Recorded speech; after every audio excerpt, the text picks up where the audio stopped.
As you know, there have been 2 assassination attempts on my life that we know of, and they may or may not involve, but possibly do, Iran. But I don't really know, can't be sure, because in the first case in Butler, Pennsylvania, great place, and we're going back to Butler, by the way. We're going to go back and finish our speech. The FBI has been unable to open the 3 potentially foreign-based apps. And in the second case, the assassin had 6 cell phones in his car, yet the FBI has likewise been unable to penetrate their guard.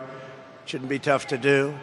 They want to know, and I want to know, and the whole country and maybe the world wants to know, who is he calling? Who is he calling?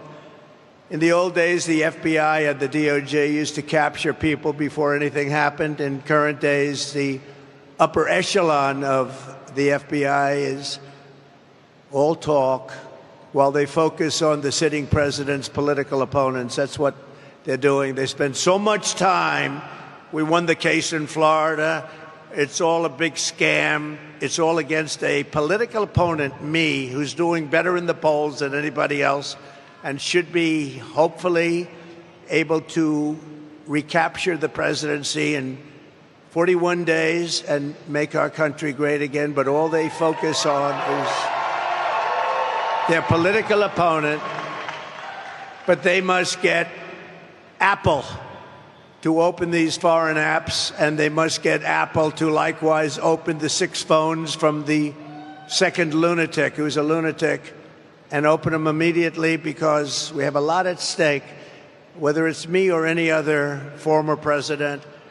They break into apps all the time. They had no problem breaking into the apps of the J6 hostages. They broke into those apps, and they could be Iran-based. They could also be something else, but we'll never know until they're opened, and they got to get them opened. And really, why is it that the father of the shooter in the Butler instance has one of the best and most expensive lawyers in the entire state of Pennsylvania? How did he get to this expensive lawyer, big law firm, the biggest in Pittsburgh? Where did he get this big law firm from? It's sort of strange.